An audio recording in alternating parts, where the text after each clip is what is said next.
ನಿಮ್ಮ ಮೆಸೇಜ್ ಏನು ಅಂತ ಕೇಳಿದಾಗ ನನ್ನ ಜೀವನವೇ ನನ್ನ ಸಂದೇಶ. ನಿಮ್ಮ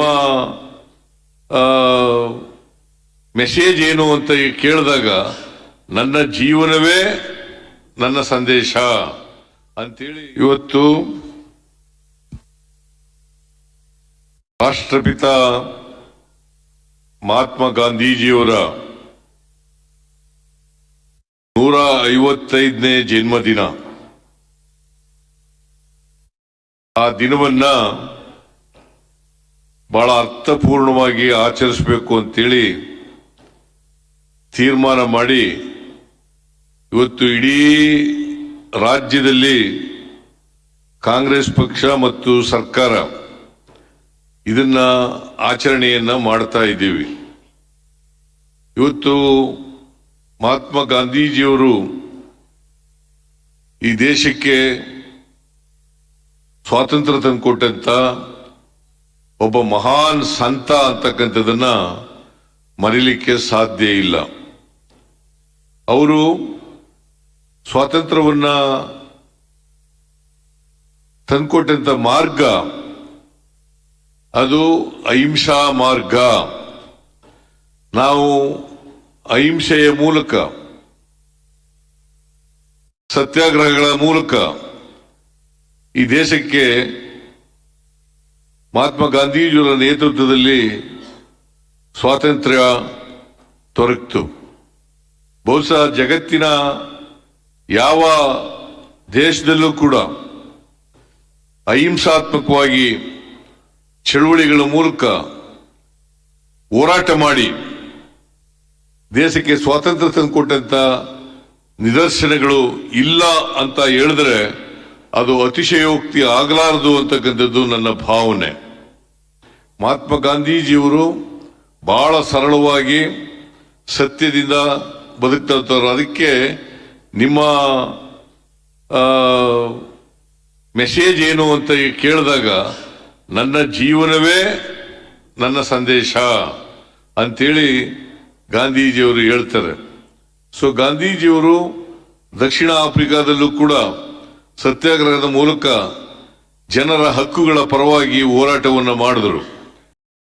ಅವರು ಭಾರತಕ್ಕೆ 1915ನೇ ಇಸ್ವಿನಲ್ಲಿ ಬಂದ್ಮೇಲೆ ಗೋಖಲೆಯವರು ಅವರನ್ನ ಸ್ವಾತಂತ್ರ್ಯ ಹೋರಾಟದ ನೇತೃತ್ವವನ್ನು ವಹಿಸಬೇಕು ಅಂತೇಳಿ ಅವರಿಗೆ ತಿಳಿಸಿದ್ರು. ಹಾಗಾಗಿ ನಮ್ಮ ದೇಶದಲ್ಲಿ ಅವರು ಇಡೀ ದೇಶದಲ್ಲಿ ಎಲ್ಲ ಜನರಿಗೆ ಸಂಪರ್ಕ ಮಾಡಿ, ಹಳ್ಳಿಗಳಿಗೆ ಪ್ರವಾಸ ಮಾಡಿ,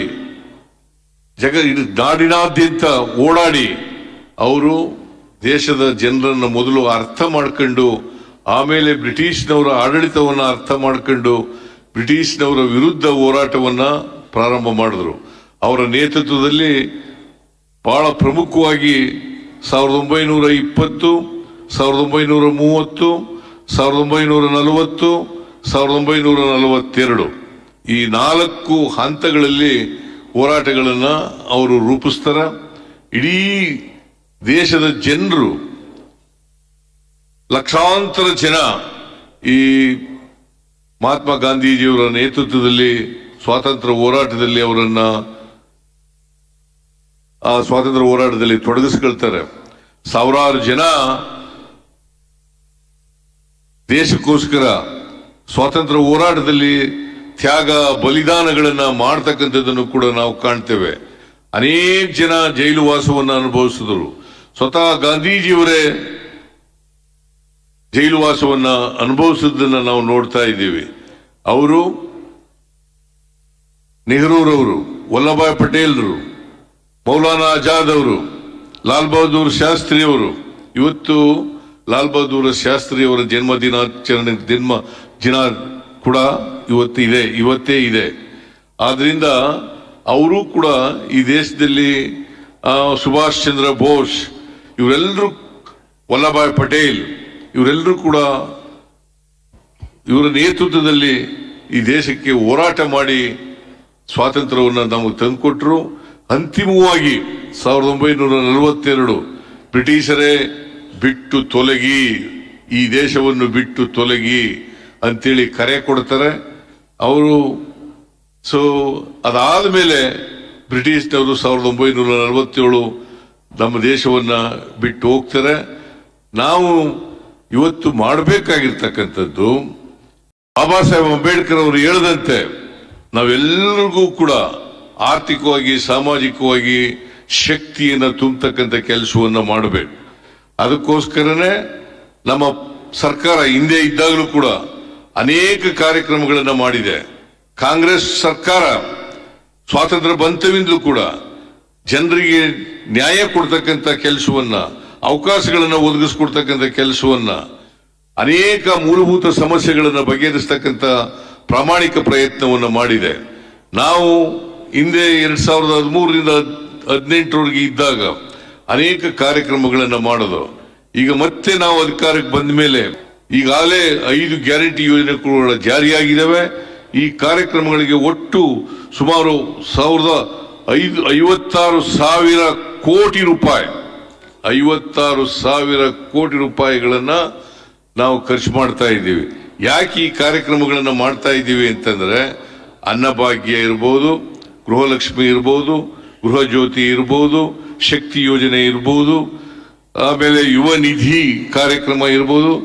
ಎಲ್ಲ ಕಾರ್ಯಕ್ರಮಗಳ ಮೂಲಕ ಆರ್ಥಿಕವಾಗಿ ಸಾಮಾಜಿಕವಾಗಿ ಈ ಸಮಾಜದಲ್ಲಿರ್ತಕ್ಕಂಥ ಬಡವರಿಗೆ ಅವರಿಗೆ ಶಕ್ತಿ ತುಂಬತಕ್ಕಂಥ ಕೆಲಸವನ್ನು ಮಾಡ್ತಾ ಇದ್ದೀವಿ. ಅವರನ್ನ ಮುಖ್ಯವಾಹಿನಿಗೆ ತರಬೇಕು ಅಂತಕ್ಕಂಥದ್ದು ನಮ್ಮ ಉದ್ದೇಶ. ಅದಕ್ಕೋಸ್ಕರ ಎಲ್ಲ ಈ ಕಾರ್ಯಕ್ರಮಗಳ ಮೂಲಕ ಗಾಂಧೀಜಿಯವರು ಹೇಳಿದ್ರು, ಬರೀ ರಾಜಕೀಯ ಪ್ರಜಾಪ್ರಭುತ್ವ ಸಿಕ್ಕಿದ್ರೆ ಸಾಲದು, ಅದ್ರ ಜೊತೆಗೆ ಆರ್ಥಿಕ ಸಾಮಾಜಿಕ ಪ್ರಜಾಪ್ರಭುತ್ವ ಪ್ರತಿಯೊಬ್ಬರಿಗೂ ಸಿಕ್ಕಿದಾಗ ಮಾತ್ರ ರಾಜಕೀಯ ಪ್ರಜಾಪ್ರಭುತ್ವ ಯಶಸ್ವಿ ಆಗಲಿಕ್ಕೆ ಸಾಧ್ಯ ಆಗ್ತದೆ ಅಂತಕ್ಕಂಥ ಮಾತುಗಳನ್ನು ಹೇಳಿದರು. ಅದಕ್ಕೋಸ್ಕರ ನಮ್ಮ ಸರ್ಕಾರ ಈ ದಿಕ್ಕಿನಲ್ಲಿ ಮಹಾತ್ಮ ಗಾಂಧೀಜಿಯವರು ಹೇಳಿದ್ರು, ಎಲ್ರದು ಸರ್ವೋದಯ ಆಗಬೇಕು ಅಂತ ಹೇಳಿದ್ರು. ಹಾಗೇನೆ ಅಂಬೇಡ್ಕರ್ ಅವರು ಹೇಳಿದ್ರು, ಎಲ್ರದು ಅಂತ್ಯೋದಯ ಆಗಬೇಕು ಅಂತೇಳಿ. ಆದ್ರಿಂದ ಈ ಸರ್ವೋದಯ ಅಂತ್ಯೋದಯ ಇದೆಯಲ್ಲ, ನಾವು ಎಲ್ಲರಿಗೂ ಸಮಾನ ಅವಕಾಶಗಳನ್ನ ಕೊಡೋದ್ರ ಮೂಲಕ ಅವರಿಗೆ ಆರ್ಥಿಕ ಸಾಮಾಜಿಕ ಶಕ್ತಿಗಳನ್ನು ತುಂಬೋದ್ರ ಮೂಲಕ ಸಮಾಜವನ್ನ ನಿರ್ಮಾಣ ಮಾಡಲಿಕ್ಕೆ ಪ್ರಾಮಾಣಿಕ ಪ್ರಯತ್ನವನ್ನು ನಮ್ಮ ಸರ್ಕಾರ ಮಾಡ್ತದೆ. ನಮ್ಮ ಎಲ್ಲ ನ್ಯಾಯಾಲಯಗಳ ಮೇಲೆ ಒಂದು ಅತ್ಯುನ್ನತವಾದಂಥ ನ್ಯಾಯಾಲಯ ಇದೆ. ಅದೇ ಆತ್ಮಸಾಕ್ಷಿಯ ನ್ಯಾಯಾಲಯ.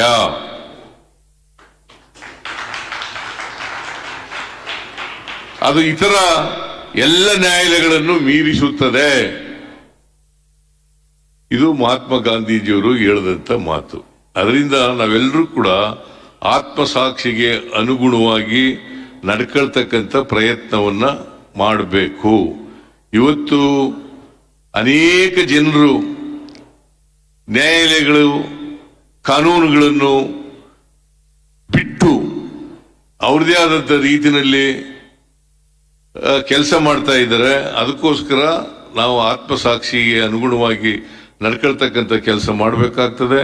ಅದೇ ಗಾಂಧೀಜಿಯವರಿಗೆ ನಾವು ನಿಜವಾಗಿ ಸಲ್ಲಿಸ್ತಕ್ಕಂಥ ಗೌರವ ಅಂತಕ್ಕಂಥ ಮಾತುಗಳನ್ನ ಈ ಸಂದರ್ಭದಲ್ಲಿ ಹೇಳ್ತಾ, ಇವತ್ತು ಎಲ್ಲ ಶಾಲಾ ಕಾಲೇಜುಗಳಲ್ಲಿ ಸುಮಾರು 1,000ಕ್ಕೂ ಹೆಚ್ಚು ಶಾಲಾ ಕಾಲೇಜುಗಳಲ್ಲಿ ಸುಮಾರು 3 ಲಕ್ಷಕ್ಕೂ ಹೆಚ್ಚು ವಿದ್ಯಾರ್ಥಿಗಳು ಈ ಸ್ವಚ್ಛತಾ ಆಂದೋಲನ ಕಾರ್ಯಕ್ರಮದಲ್ಲಿ ಭಾಗಿಯಾಗಿ ಪ್ರತಿಜ್ಞಾ ವಿಧಿಯನ್ನು ಸ್ವೀಕಾರ ಮಾಡಿದ್ದಾರೆ.